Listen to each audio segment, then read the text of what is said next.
Bueno, hola Cristóbal, muchas gracias por aceptar tener esta conversación con nosotros. Siempre es un placer conversar con Cristóbal y espero que podamos ahondar vamos a hablar sobre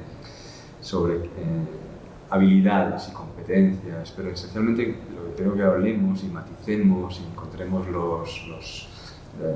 las dificultades que puede tener, los riesgos, las cosas que no nos gustan, las cosas que sí nos gustan, es sobre dos conceptos muy básicos, que es qué aprendemos, por tanto qué tenemos que enseñar y cómo lo hacemos. Preguntarnos por qué aprendemos no es algo especialmente novedoso, siempre lo hemos hecho, pero es muy importante. Yo creo que en educación muchas veces hemos tendido a enfocar demasiado en los métodos, cómo hacemos las cosas, y nos hemos olvidado de las metas. Y las metas es lo que determina qué sentido tiene todo este esfuerzo que hacemos. O sea, cuando los estudiantes que hacen un gran esfuerzo para pasar 12 años de su vida en una escolaridad que es obligatoria, ¿qué sentido tiene? ¿Por qué van a la clase? ¿Por qué van al centro educativo? ¿Por qué los docentes se esfuerzan en enseñar ciertas cosas? ¿Por qué los sistemas, ¿no?, en los países hacen tantos esfuerzos por un tipo de educación? Entonces, responder a qué queremos, a qué enseñamos y a qué tenemos que aprender es tremendamente importante. Y luego está el otro lado, en el que muchas veces nos centramos mucho más en los métodos, cómo lo hacemos. Preguntarnos por qué influye en el cómo. Influye en eso que se llama la gramática de la escolaridad, influye en las metodologías, en los agrupamientos, en los tiempos, en todas estas cosas. Entonces, un poco sobre eso quiero que conversemos. Tú viajas mucho por el mundo, lees todo lo que hay que leer y yo creo que eres una voz para mí que está pensando en lo que nos está pasando de una manera siempre muy acertada. Y la primera pregunta que te quería lanzar es ¿en qué mundo? Que ya sé que esto es muy difícil y es muy grande, pero a ver si somos capaces de acotar un poco en el mundo en el que estamos viviendo. ¿En qué mundo estamos viviendo y por tanto qué tendríamos Vamos a empezar con en qué mundo estamos viviendo y también, de cierta manera, en qué mundo crees tú que deberíamos vivir o nos gustaría vivir. Bueno, Carlos, muchas gracias por la invitación. Siempre un placer explorar. No sé si vamos a llegar a alguna conclusión, pero no tengo duda que vamos a rascar algunas de las ideas que están dando vueltas sobre la educación que tenemos y la que queremos. ¿En qué sociedad vivimos? Yo creo que esto lo podríamos abordar desde muchas áreas, pero la que te quiero proponer es yo creo que vivimos en una sociedad donde las revoluciones se superponen, es decir, la revolución agrícola, la revolución industrial, la revolución digital, si tú quieres, y las que vendrán, viven en momentos paralelos y simultáneos. Es decir, en este minuto estamos en una zona cafetalera, estamos hablando de cómo preparar a las generaciones para una era de las máquinas y probablemente a algunos kilómetros tenemos algunas industrias, ¿no? Algunas de las personas que viven en esta zona coexisten con varias de estas revoluciones y dependiendo de la zona del mundo, unas priman un poco más que otras. Pero yo creo que hay una superposición, entonces hay distintas maneras de entender la realidad, distintas maneras de pensar qué tipos de personas tenemos que preparar para qué mundos. Y hoy día somos más conscientes de que las revoluciones no reemplazan a otras, sino que se superponen como capas de una cebolla. ¿Y en qué sociedad quisiéramos vivir? Yo te diría, más que hacer que una revolución o una capa reemplace a la otra, asegurarnos que, porque eso tiene un costo brutal, ¿no? Un buen ejemplo es el éxodo, como las poblaciones giran de los mundos rurales al mundo urbano. Yo pensaría en una sociedad donde los que están más en las periferias también tengan oportunidades, así como los que están en los centros. Podemos hablar de los centros desde muchas maneras, ¿no? Desde producción de conocimiento, desde recursos económicos, desde apoyos, ayudas, oportunidades, intercambios. No tiene tanto que ver con los ingresos, sino que con las oportunidades. Yo diría pensar en sociedades que tengan mejores puentes entre estas distintas capas. Te preguntaba en qué mundo vivimos, en qué mundo nos gustaría vivir, porque la educación siempre ha tenido esta división que personas como Freire han evidenciado tanto, o Giraud, entre una educación, o John Dewey, ¿no?, a principios del siglo XX, ¿no?, cuando decía que había que aprender para la vida de los alumnos en este momento, no solo para la vida en el futuro. Siempre había una tensión también entre preparar para adaptarse, y esto está como muy instalado imaginario actual y en el discurso. Y tenemos que adaptarnos a unos nuevos empleos, tenemos que adaptarnos a una sociedad, tenemos que adaptarnos a unas demandas sociales. Es decir, la educación, si fracasa es porque no se adapta bien a la evolución. Entonces ahí hay una tensión, ¿no? Una idea entre que la educación nos prepara para adaptarnos, que parece razonable en ciertas medidas, y luego está una otra tensión que siempre ha estado en nuestra historia de la educación, la educación como transformadora, como agente de transformación, como transformación de las personas y de las realidades. La educación como un agente que cambia la sociedad y que ya sabemos que sola no puede, pero no es lo mismo educar para adaptarse que educar para transformar. Entonces es importante saber en qué sociedad estamos y cuál imaginamos, porque si pensamos que la educación tiene que hacer las dos cosas, que probablemente tenga que adaptar y transformar, todo esto es importante. Entonces, tú este debate entre una educación que nos adapta a un mercado laboral, a una vida social, a una relación con otros, a un mundo, y una educación que transforma, que también estabas tú indicando, ¿cómo lo sitúas? Y en ese sentido, ¿qué tipo de cosas tenemos que hacer en las escuelas? Y ahí entran, ¿no?, los contenidos, pero también las metodologías. ¿Qué tipo de cosas hay que hacer o cómo habría que cambiar para cubrir estos dos, si es que es lo que crees que tendría que hacer? Vamos a ver. Yo creo que transformarse y adaptarse están bastante vinculados, ¿no?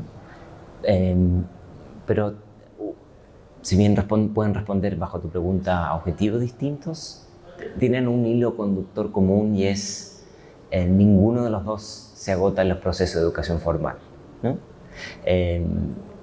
Hoy día yo creo que los sistemas de educación se han abierto, más o menos de lo que quisiéramos, pero se han abierto y entienden que hay otras experiencias de aprendizaje, de transformación y adaptación que ocurren también en otros entornos. Entonces, quizás la pregunta es, ¿cómo hace la educación formal para aprender de sus aprendizajes en otros entornos que pueden ser una enorme fuente de retroalimentación y enriquecimiento? Yo siempre he creído que la educación formal debería aprender más de la educación informal. Ahora, quizás la ironía que hoy día tenemos es que es tanta la abundancia de información que existe, lo digo porque no hablabas de los contenidos, que es comprensible que los contenidos no sean suficientes, queden obsoletos y sea fundamental conectarlos con otros tipos de contenidos dentro de la estructura curricular u otros, ¿no? Y eso genera enormes tensiones con la idea de cubrir, ¿no? Chomsky siempre dice, no hay que cubrir, hay que descubrir. No importa lo que cubres, sino lo que descubres. Y yo creo que quizás cubrir tiene que ser, hoy día se discute más como vamos a cubrir los contenidos que preparan a esta sociedad para un siglo lleno de transformaciones. Y quizás la pregunta es más, ¿cómo generar condiciones para que ese descubrimiento no quede limitado a solamente lo que se valora dentro de las estructuras formales de aprendizaje, ¿no? Estos temas están repletos de clichés, repletos, ¿no? Vamos a preparar a los jóvenes para un mundo que desconocemos y trabajos que todavía no existen. Se repite hasta el infinito. Pero quizás una de las cosas que es más de fondo es cómo generar condiciones para una exploración donde muchos de los valores, las maneras de pensar que tenemos van a quedar obsoletas. Y eso es tremendamente traumático, no es tan divertido, ¿no? Porque te hace quedar a ti como persona obsoleta rápidamente, ¿no? No solamente si sabes la metodología A, B o C, sino lo que a ti te parece correcto, lo que a ti te parece inclusión, exclusión, ser parte de o quedar afuera. A veces entras y participas de un lenguaje donde tú ya no hablas ese idioma. Yo creo que eso requiere, me parece, aprender a formarnos en entornos donde tenemos que tener mucha resiliencia para la frustración, ¿no? Y lo otro que creo que es central es aprender para la diferencia, ¿no? Se habló muchísimo en las últimas décadas sobre la globalización, desde la caída del muro, ¿no? Pero la verdad es que la globalización ha sido bastante monocromática. Ha sido un tipo de globalización donde hay un idioma imperante, hay un tipo de cultura que se establece, hay un tipo de consumo que es el que está establecido hoy día, tomando todo el monocolor de la discusión. Pero hoy día parece que el eje se mueve mucho más hacia el oriente, ¿no? Y entonces los buenos y los malos ya no son los de antes, lo correcto y lo incorrecto va a cambiar, y entonces muchos de los valores y las maneras que nosotros entendimos como ser un buen ciudadano o estar preparado para una sociedad de cambio, todo hace pensar que va a ser muy distinto en poco tiempo, no en largo tiempo.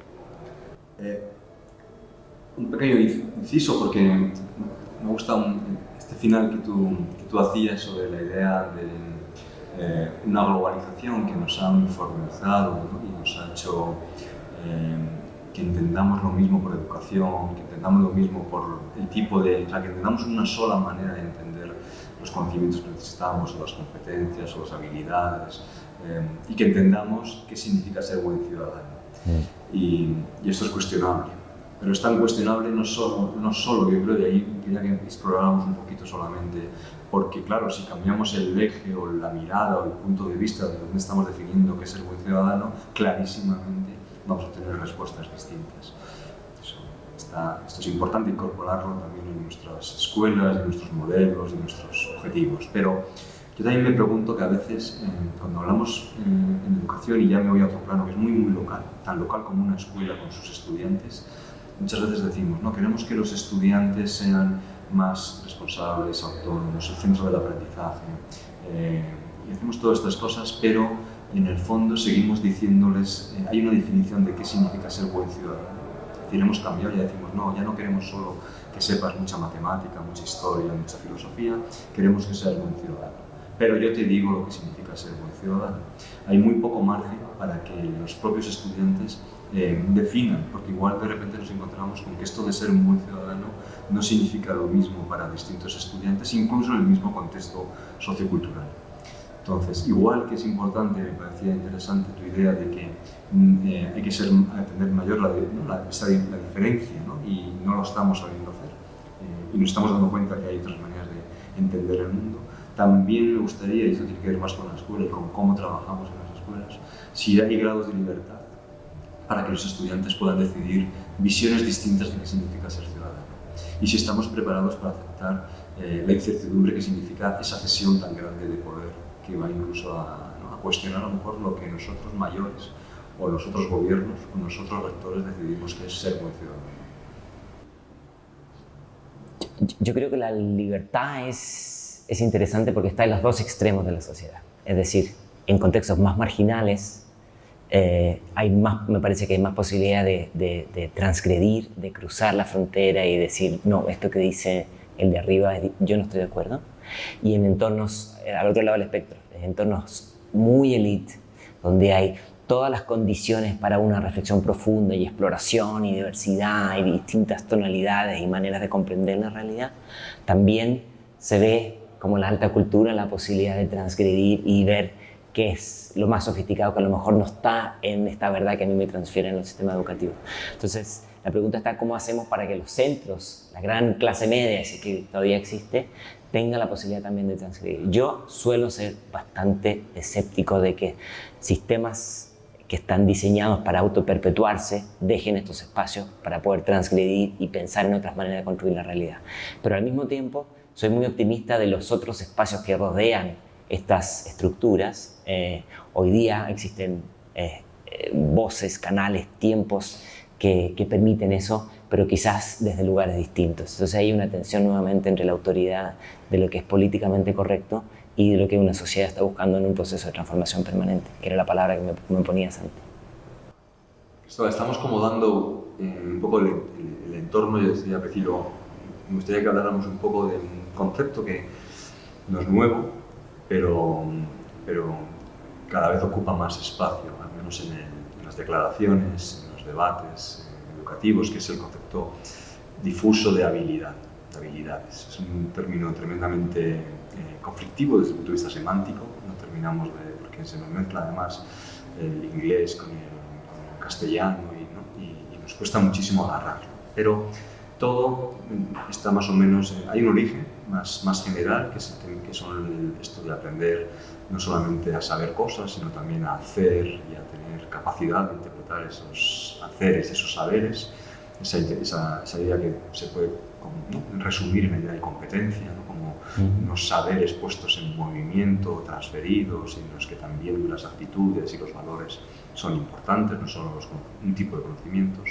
Pero en los últimos años para acá, 15, 20 años, ha irrumpido un concepto que es la habilidades para el siglo XXI, habilidades para un mundo desafiante, habilidades que nos piden desde el mundo laboral, que nos piden, ¿no?, del mundo social, nos piden las empresas, nos piden a veces las escuelas, habilidades que tenemos que trabajar en la escuela y que supuestamente, curiosamente o extrañamente no las trabajábamos, aunque si miramos con más detalle nos daremos cuenta que probablemente sí, y es una interpretación. Entonces, hay muchos marcos de habilidades desde el 21, las hay 6 Cs, 15 Ms, 21, ¿no? Hay muchos marcos de habilidades, los hay más orientados al trabajo, los hay más orientados a la vida, pero es un concepto que a mí me genera a veces, ¿no?, dificultades, ¿no? Porque no solo no lo entendemos, sino que no sabemos si todo lo que estamos diciendo ahí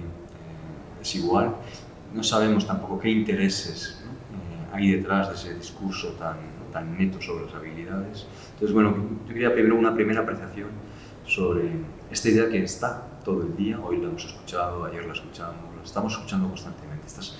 ¿Qué son estas habilidades para ti o dónde las resituarías en el contexto escolar?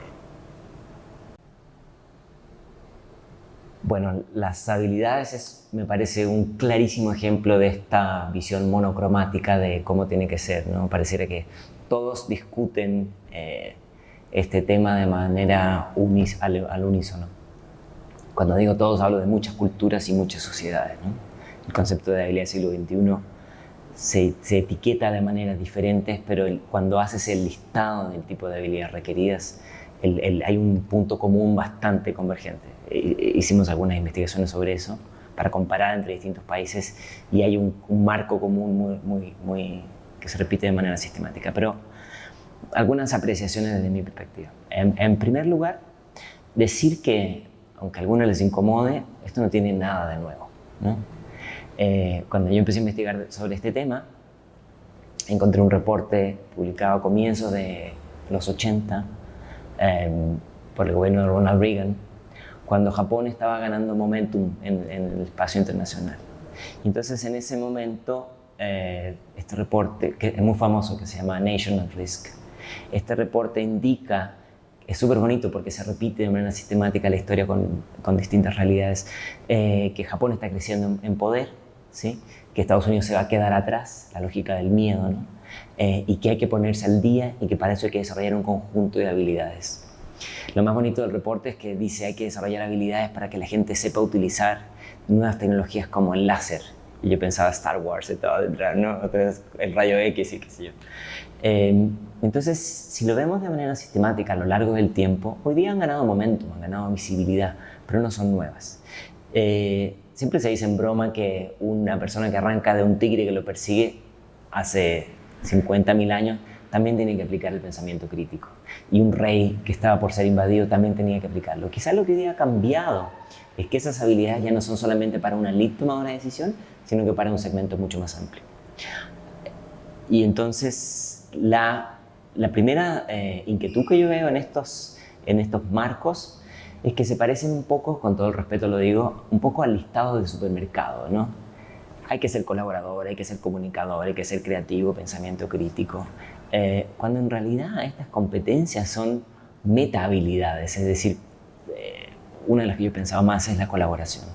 La colaboración, que es una destreza fundamental hoy día, no es una habilidad sola y aislada, es la capacidad de escuchar, es la capacidad de comunicarse, es la capacidad de generar empatía, es la capacidad de imponer liderazgo, generar equipos, en fin. No es la colaboración por sí sola, sino que es una metacompetencia, ¿no?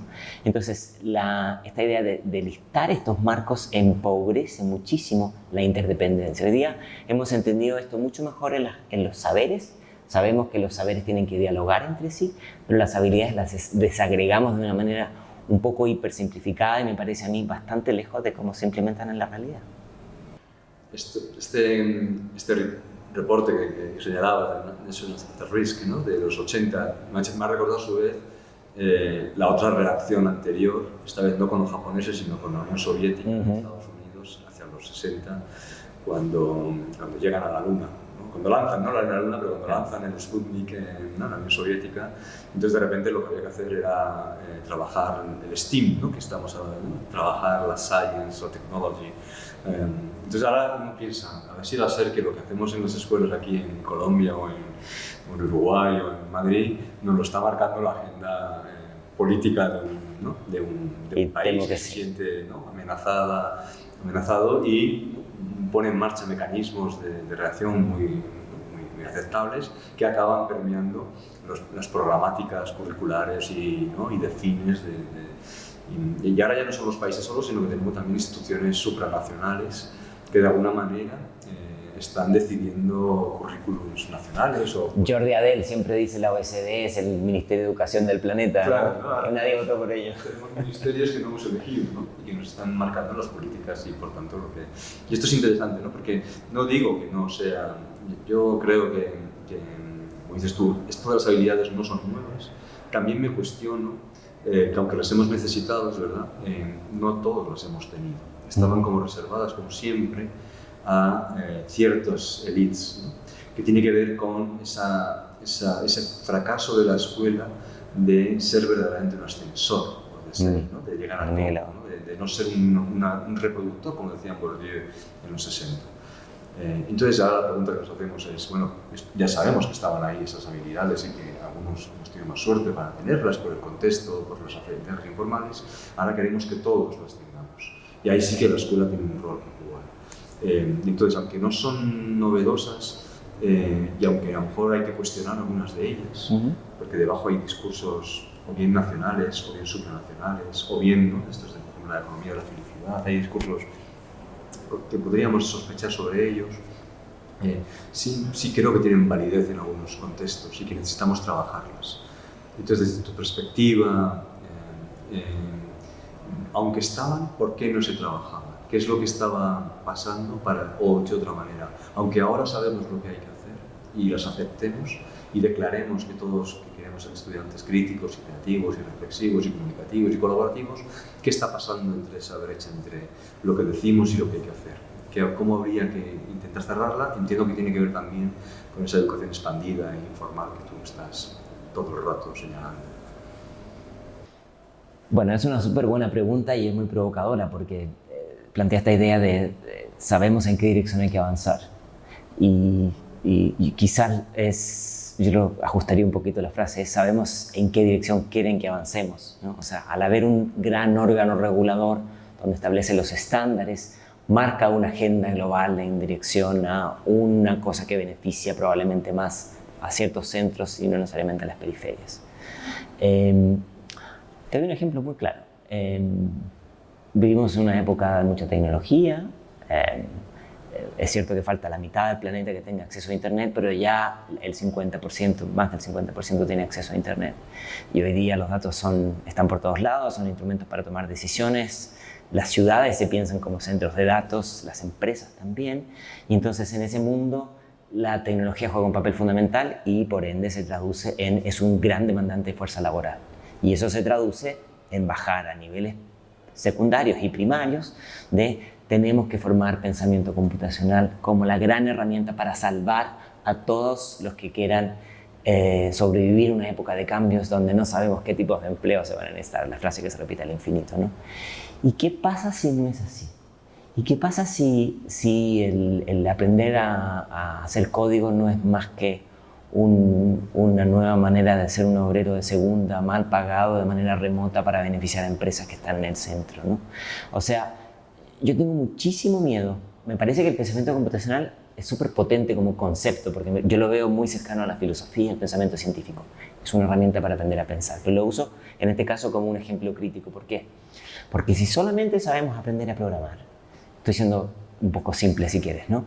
Y no aprendemos a cuestionar cómo se utiliza la tecnología o para qué se utiliza, entonces tenemos tontos útiles, ¿no? Tenemos mano de obra calificada en una cosa y si van a programar algo que a lo mejor puede ser perjudicial para su propia comunidad, viene la respuesta de yo soy solo un ingeniero, ¿no? Entonces, la instrumentalización de solamente poner énfasis en el saber hacer y no el saber pensar tiene un costo altísimo, entonces yo creo que no se trata de que lo que diga la OSD hay que hacer justo lo opuesto. No, por supuesto que hay que estar atento a eso, pero hay que buscar que esas agendas globales dialoguen también con las agendas locales. En este minuto, como decíamos, estamos en una zona cafetalera y a lo mejor lo que hay que pensar aquí, más que formar futuros programadores, es qué servicios se les puede dar al café en turismo, en medio ambiente, en transporte, en valor agregado, en arte, en otras cosas, que también le sumen valor a esta región y no solamente tener teleprogramadores para Silicon Valley que cuesten la mitad de lo que cuestan en Estados Unidos. Entonces me parece que eso nos permite pensar en estas dos tensiones, ¿no? En la tensión de la agenda global, que es súper importante, pero también en estas otras agendas más locales que a veces van en otras direcciones. Una última pregunta para terminar, que tiene que ver con cuando hablamos de habilidades, aunque hablamos de ser colaborativo, ser empático, hay muchas habilidades que tienen que ver con el otro, pero el concepto de habilidad muchas veces, o depende de cómo lo estemos interpretando, a mí me suena mucho a estar demasiado centrado en la persona individual.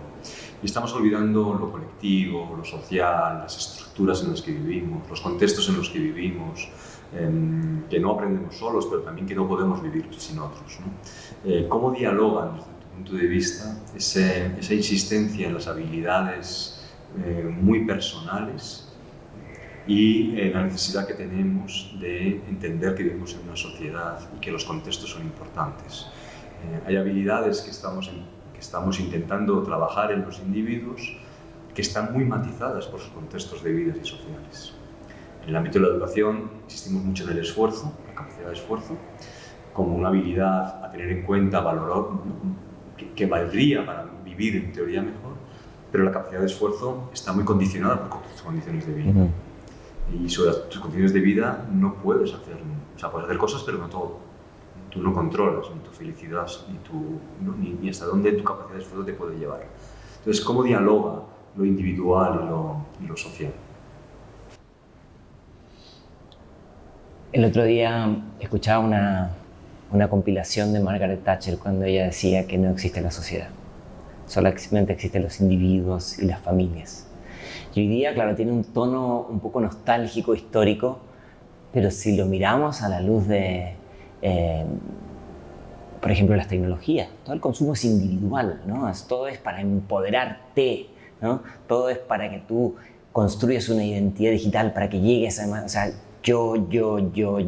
la separación de mi rol dentro de la comunidad. Y eso, evidentemente, tiene un costo altísimo. Las habilidades, yo creo que son individuales, pero también colectivas, coincido contigo. Peter Senge en los 80 hablaba de las organizaciones que aprenden, ¿te acuerdas? Y entonces él ponía énfasis que si tú estás en un entorno que estimula o favorece ciertos tipos de destrezas, es más fácil que tú te empapes sobre ello. Y lo podríamos llevar a la creatividad, a la exploración, pero también al pensamiento crítico. Sabemos que hay sociedades que son más críticas que otras que son más dóciles. Y eso hace, si lo llevamos a la escuela, y nos ayuda a entender y a explicar por qué la escuela no siempre, como lo mencionabas, logra reducir estas brechas o inequidades, porque uno de los grandes predictores es esta comunidad nuclear que se llama familia, ¿no?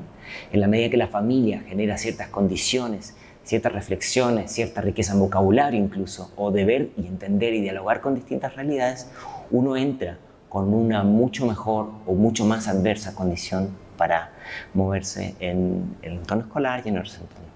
Eso yo creo que sigue siendo tremendamente vigente hoy día. Quizás la diferencia es que hoy día hay otras familias también, ¿no? Los espacios digitales te permiten construir otras comunidades además. No reemplaza en ningún caso ni a la sociedad, como decía Thatcher, ni a la familia, pero hoy día estamos en condiciones de, si contamos con una gramática básica, de poder aprender de otras familias digitales, si tú quieres llamarlas así, o comunidades, que nos permiten un poco generar este espacio de desarrollar habilidades en colectivo, que yo creo que es tremendamente fundamental. Y termino con este ejemplo. Los cursos masivos en línea que tienen de novedoso la palabra M de masivo, en verdad el masivo está para el tipo que da el curso, para el tipo que aprende, está en su soledad en la gran mayoría de los casos. A veces puede participar de un foro, pero es un proceso enormemente solitario o muy parecido a estar en una montaña escribiendo cartas, ¿no? Y entonces, ¿por qué se caen esos programas? Porque yo creo que no se ha terminado de entender que o se sigue explotando mucho la individualidad del proceso de aprendizaje y no es suficiente lo colectivo, que es lo que genera que el aprendizaje sea mucho más que transferir datos. Es un proceso afectivo, es un proceso de adaptación, de coordinación y por supuesto que de mucha frustración, ¿no? Y entonces, si nos olvidamos de que somos individuos colectivos en esa transición y contradicción natural, porque vivimos en nuestra individualidad, siempre vemos la realidad y la reflejamos en nuestras propias tensiones, en nuestras propias visiones, pero también en ese proceso de adaptación, yo creo que nos acercamos un poquito más a lo que fue tu primera pregunta, vivir en un proceso constante de adaptación y de transformación. Bueno, muchas gracias, Cristóbal, porque nos has ayudado, ¿no?, a problematizar, a matizar, ¿no?, a poner contornos y perfiles en algo tremendamente importante, creo, pero también ¿no?, que debemos, ¿no?, como siempre, mirar desde, ¿no?, distintos puntos de vista, mirar, ¿no?, quién está detrás, ¿no?, mirar a quién, ¿no?, y cómo afecta a las personas de los colectivos. Entonces, bueno, yo te agradezco mucho esta conversación tan generosa por tu parte y nada más, seguimos conversando en esta conversación infinita en la que estamos siempre y que también, como decías tú, las redes y las comunidades digitales nos permiten mantener. Un placer, Carlos, como siempre.